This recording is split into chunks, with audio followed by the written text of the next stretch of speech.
Have you had an in-depth look at the Switch 2? Yeah. Switch 2 is impressive. Nintendo just dropped the Switch 2. If you guys haven't know or haven't been in the gaming world, Nintendo has dropped the Switch 2.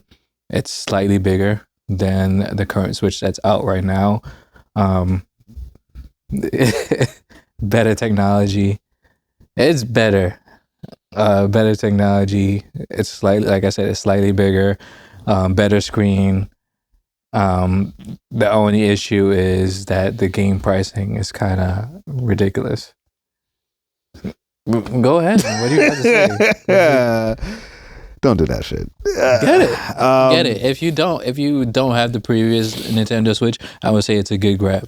If you do not, mind you, Nintendo Switch came out in 2017. So you'd be hard pressed to find a household that doesn't have it. They sold really, really well. Excuse me. For the price point at $450, $500 or like 500 for a bundle.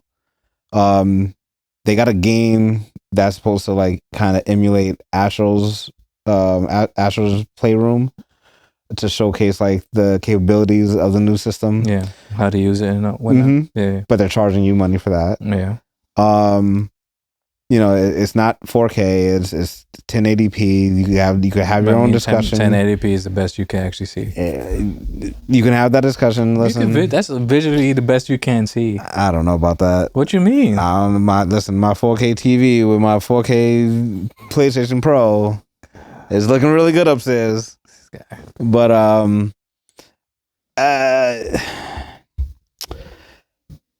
different nuances. Yes, it's bigger. Mario Kart World looks really good on it though. Yeah, it's open world, right? I think so. However, this is my biggest gripe because $450 is not. It's a $150 spike from the normal one, but like okay, inflation. Or just the cost of parts and stuff like that. First Switch came out before COVID. You already see what happened with COVID. Mm-hmm. So the $450 doesn't really bother me as much, but what does bother me is the $80 price tag for 80 to 90. For physical. I mean for digital. $80 for $80 for digital. Okay, $90 for, and this is specifically Mario Kart. Mm-hmm. And $90 for physical. Now, I'm a physical type guy because I'm of the firm belief that for whatever reason, internet goes out, it's not on, I can't afford it, whatever the case may be, I can still play those games. See, we were gamers that we didn't have the internet. Mm-hmm. We played Nintendo 64, no internet. Dreamcast, no internet. Genesis, no internet. Mm-hmm. Super Nintendo, no internet. I had the OG NES. Mm-hmm. No internet. None of these. Are you really gonna count PlayStation 2? I didn't have the LAN pack or nothing like that. No. So PS3 was the first real, and Xbox 360. That was a real time like we was able to like really get our hands on the internet population. Yeah. If something ever happens, internet connections can be very fickle sometimes. I want to know that I'm ensured that I can play the game that I have purchased with my real money, and I have a physical game that I can play if anything ever happens. Mm-hmm. Right? Digital, internet goes down, you can't play that shit. No. So then now we're going into a different realm where like, buying digitally, whether it be games, movies, whatever case may be, now you're starting to see that you don't really own those. No. So then what are you really owning? What are you really paying for? Yeah, that's the kind of thing that kind of like tripped me out because like they were saying like the physical aspect is like it gives you a key to play the game. Yeah, I'm like, well, what are you talking about? Like, if I'm paying $90 for a physical game, I want the game. that's the I don't Switch want too, this a key access to have the game. Like, that means like I just paid for what? So it's still technically digital, but you have access to the all key, the time, whatever. whenever. But I mean, So at that point, you just might as well just get a digital game. so and then I just don't like the president because Nintendo's supposed to be the family fun friendly console, and now you're bringing back because certain games were like $95 back in the 90s, stuff like that, and it's like, yo, parents like, no, I'm not buying that. But what they did say is like, if you didn't have the game and somebody you do know has the game, say for instance in house, if you're playing in house, you can share the game with somebody for a brief period of time, or while you're there with them. So you can share, like if I'm here and I have a game and I brought it over, I could share the game with you on my Switch.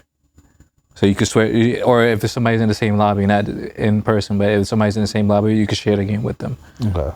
So it's not like you can't play the game, And then, but you won't have the game once you're out of the lobby. and then just remember, because I'm glad you brought up lobbies and stuff like that. Just remember, with that being said, this is all like being able to play online is all behind the paywall of the Nintendo membership. You know, they were the last vanguard where you didn't need to have a subscription to play online, and now it's like, I mean, fuck it, let's run the fray. I guess they saw what the benefits of that was. I mean, it's just free money. It is free money, so I mean, like if they could benefit, they figured they could benefit from it. I mean, they're gonna make a play for it. Nah. You get it. I mean, you gotta look at it. Business ethic wise, yeah, great. Yeah. I mean, consumer wise, no. Consumer wise, like, yeah, it's like why? Then I don't really think I really don't think that, and it's not for a lack of good games or anything like that, but I just don't. I've never felt like Nintendo was in the race of best console. Like I felt like they were always in their own little lane and they controlled their own little lane. I don't know. I think I told you before. I think that PS5 is going to be the last thing that I ever get. I'm just seeing that the way the market is going, and like, what can y'all really make that is going to ooh and ah me even further? Like, the difference between PlayStation 3 to PlayStation 4 was like, oh, okay, I kind of see a little something. The difference between PlayStation 4 to PlayStation 5 was like, oh, I can see a little something. It's but so much difference you can make going from generation to generation. It's not huge in leaps and bounds anymore. It's like everything is starting to look very relative. Like it's coming down to the background noise. It's coming down to the water, how water looks, coming down to shadows and stuff like that. That's where the ray tracing and everything comes into play. But for 450, 500, I don't think that system is competing with a PlayStation 5. I'm not even going to put the Pro in there. Playability wise, though. Oh no! Game wise, they're gonna hit. They're gonna hit. Like, Nintendo always has hits. So it's like, how not? Oh, and that's another thing.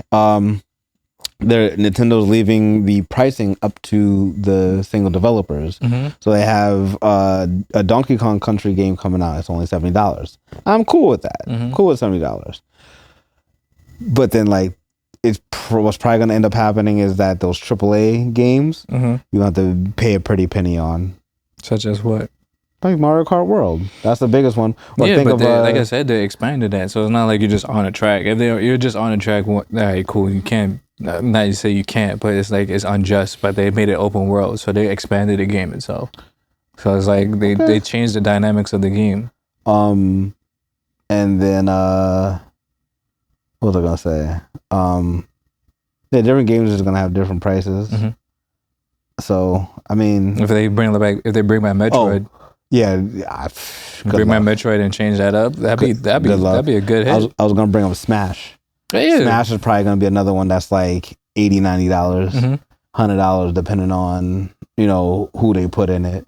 Because every generation of Nintendo has its own Smash. Yeah. So I expect a new Smash within the next couple of years.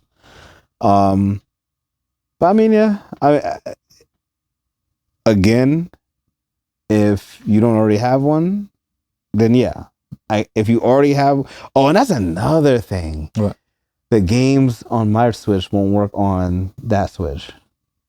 Yeah, that's crazy. It's a different cartridge. That's crazy. Yeah, yo, like, come on, like go and like it's just like phones, yo. Just like any technology, they present something to you, and then over time they just take that shit away and raise the price, and then either you have to pay for what you used to have or used to get for free, or you just don't have it at all. Yeah. Which is crazy. Like, yo, PlayStation 3 was great for that. I can play all my PlayStation 1 games. I can play all my PlayStation 2 games. PlayStation 4 said, nah, we straight. PlayStation 5 is a hit or miss. Like, yeah, you can just download them. Yeah, you still have the disc. You can play around and see what works and what doesn't work. Yeah. Well, I mean, I've only tried 2 games. Final Fantasy Remake, that worked obviously, and Marvel's Capcom 3, that worked fine. But I mean, we'll see. Nintendo always does fairly well in the market because they're very nuanced. They have their own niche. But those game prices, I don't know if I like this. It is what it is. I mean, I don't know if I did like what they this. needed to do to make something a bit better. I mean, the reviews thus far, yes, the console itself is pretty amazing as far as what the views are saying, but everybody also has been complaining about the pricing for the games. So it's craziness. It is crazy, and it is. Nobody really expected the prices to be a bit that high. Like I said, I would have been if you would have told me that the Switch 2 came in at $399, $50 less, $50 less. If you would have told me that it came in at $399, and you would have told me that all the games are going to be $60, $65, I don't think I would have. I would have actually considered getting it. Yeah, but at the same time, if you want a better console, they're going to have to put more into it, which requires more money from you. Isn't that a fair trade? The games, all right, yeah, the games are kind of crazy, but for the console itself, you want an improved console. They made it bigger so that when you're playing it outside of not being on the TV, but on your hand. But you're $50 away from arguably a better system. Well, you can't walk around the PlayStation in your hand. That's fine. You can walk around with a Switch in your hand all the time. That's fine.